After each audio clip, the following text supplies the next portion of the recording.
Remember when we were in the Twilight Grove and there was one we found it in Stranglethorn Vale, and there was one in Darkshire, but there were like epic dragons wandering around the world.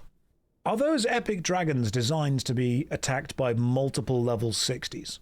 Okay, can you still go and do the content once you're beyond level 60? Like, you could still go and do it, couldn't you? Those 60 dragons are a full 40-man raid. Even though they're in the open world. Even though they're in the open world, you would still need lots of people to do it. Okay. I might try that. So if I get to like level 70, I would still need help to kill them. They're world bosses. Right. 20 man with 70s. Okay. I'm learning. It would be easier, but yes. That's what I want. Because even though the items they drop might not be good, I still want to get them, just to see if we can, you know? Because when Wrath of the Lich King comes around, isn't Wrath when they brought in the transmog system? Oh, Kato was the transmog system, okay. That's a shame, because I mean, I like the value of the transmog system. I think what I've learned is I don't mind transmogs in PvE. I don't like transmogs in PvP, because it's hiding what you're using, and what you're using is information the opponent needs. And I think that transmogs should definitely... Knock on the door. I think that transmogs... They'll leave it to the side. I think that transmogs should definitely be used as a... Hang on, bork. Correct me if you think I'm wrong on this one. Transmogs should be... They should match whatever you are transmogrifying. So if you want to put like a two-handed sword transmog on, you've got to put it on another two-handed sword. And if you want to put an axe on, you've got to put it on an axe. So you've got to make the thing look like the thing.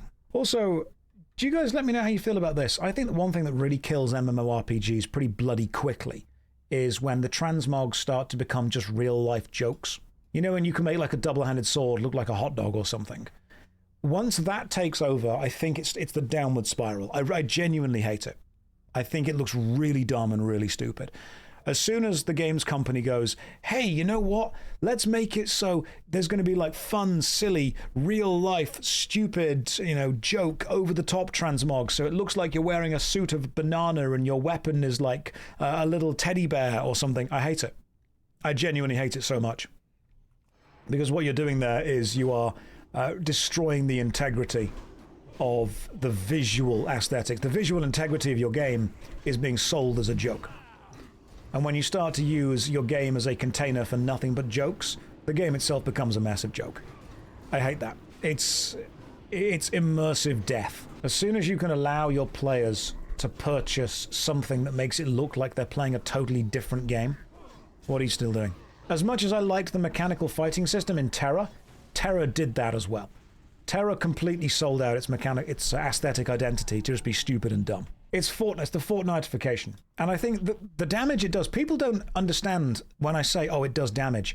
Imagine you showed someone a screenshot of World of Warcraft and everyone had like stupid, dumb, real-world joke transmogs on all of their characters. It would look stupid. And then that person's first impression of the game would be a game that looks stupid. RuneScape 3 did it the worst. Yeah, they would say, this is just stupid, this is a joke, this is a container of jokes. And I think it looks dumb. I don't mind the transmog system existing, provided it itself doesn't become detrimental to the visual identity or the visual progression of a game. I don't mind people having a level of, you know, unique aesthetic control over their character, provided that aesthetics, kind of, the variety is kept within the bounds of the game. A consistent aesthetic matters a lot. And when a game says, oh, we're going to put a joke item in as a one-off, and then another joke item and another joke item, if you use your game as a container for jokes, that's fine. But when you have put so many jokes in that the jokes begin to outnumber, at least aesthetically, the rest of the game, your game just becomes a joke itself. Ambience, aesthetics, vibe, feeling, it all matters. It does. And Moist Potato said, immersion isn't that important for everyone. Absolutely, it isn't that important for everyone. But the thing is that a small aspect of immersion loss can affect a large amount of people. Is Adventure Quest a joke? To a degree, yes. It knows it because it's remarkably self-aware. I would also just like a cosmetic toggle switch. If I start playing an epic fantasy adventure game that is trying to take itself seriously, and someone that I'm teaming up with is dressed or equipped in a way that does not take itself seriously at all, the vibe of the game that I'm playing is very heavily switched by that. People have said that's your problem with Final Fantasy XIV. There's too much just joke, transmogs, and cosmetics. Wait, is he in Outland now? Yeah. Turns out when you play... People are acting like World of Warcraft Classic or even the Burning Crusade as this kind of incredibly difficult, you know, trial by fire, hardcore MMORPG. And I'm like, no, guys, turns out if you play it for 8 hours a day and have a semi-competent to quite competent team, you can progress quite far, quite fast. What is transmogging? Transmogging is when you make one item look like another. So it keeps the stats of the first, but the look of the second. It's when you can visually override something to look like something else. Yeah, as long as the devs keep silly items off the game, that's literally my point. As long as the game maintains a unified aesthetic, I like it. I mean, getting the Scarlet Crusade tabard drop from the Scarlet Monastery, great idea. Visual progression, decent rarity, you know, fun-looking stuff, keeps it within the feel of the game. Absolutely fantastic choice. But having something be, you know, super meta and silly in real world, You like transmog when it allows you to not look like a clown? Oh yeah, of course. When you can make something look like something else, totally cool. Like, if I was using a two-handed sword, I would make it look like the Lasher sword that we got earlier, because I like the look of it. I just don't want to, you know, use the weapon itself because the stats are a bit underwhelming. I think a transmog system is a way of allowing the interesting early game visuals to still be relevant later in the game, because you can design a really cool looking sword that no one uses because the stats aren't very good, which is a real shame because you want people to see the cool look. But I also think there should be a toggle to be able to turn it off so you can see what people are actually wearing. Like, if it's a local toggle, it should be fine. You shouldn't need to force your transmog onto somebody else, especially if it's a silly one. But the reason that games companies don't want to do that is because if you have paid for a transmog and you know that other people aren't able to see you, it leaves a feel-bad moment because people want to know that other people can see their transmogs. Oh, Jimmy made a video on it. Cool, I'll have a look. Jimmy makes some good stuff. If companies sell transmogs, they normally like to make sure that they are guaranteed transmogs so other people have to see it. People want others to know how much money they spent on the cash shop. There's a level of prestige to it. Have I ever seen a transmog system not devolve into random jokes? Honestly, no. Because companies want to be able to sell stuff, and it turns out that just joke, silly items sell remarkably well. And if the joke, silly item sells that well, they're just going to keep selling more, and more and more and more.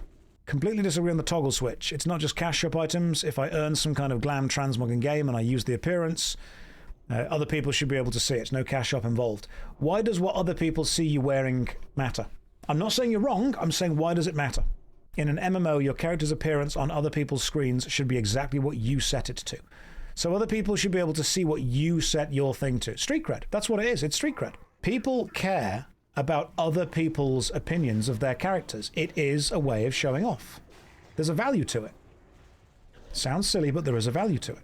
Flexing is part of the MMO experience. If you cannot flex on others, why are you even trying to get an item that might not be actually better? Because there are many items that are not actually better mechanically, but look better visually. The issue that I have with the cash shop override, stuff like that, is when you make some of your coolest items cash shop items, you need to incentivize people to buy those items. And the way you do that is by making every item you can get in-game worse. To many people, an MMORPG is their chance to show off. So getting an item is not just about them having it or them seeing it, it's about other people seeing they have it or knowing other people can see they have it. That's important. Calling it flexing is reductive. Why is it not flexing? What's today's hot take? Transmog systems are fine provided they don't undermine the aesthetics of the game. I know. It's crazy, isn't it? Can we get a whelming take? Real-time strategy games were better before they got optimized for hyper-competitive esports play. Optimizing video games based on how seriously you want to be taken as a sport has removed a lot of dumb but fun stuff from games. Not every video game needs to be an esport. Not every competitive game needs to be an esport. Sometimes you can just have dumb competitive stuff for the sake of it being dumb and competitive. SSX Tricky isn't an esport. It doesn't need to be. It's fun, as it is. Sometimes video games... Also, here's another whelming take. Realism does not always make a game better.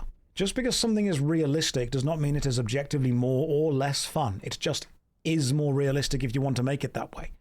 Optimizing a game to be fun is, in my opinion, sometimes better than optimizing it to be realistic. Now, I'm not saying that people can't find realistic games fun. There is definitely a demand for that. There is an audience out there that want realistic video games, simulators and stuff like that. That's fine. They should have their game. But trying to make every game as realistic as possible doesn't necessarily increase the amount of fun the average player will have playing that game.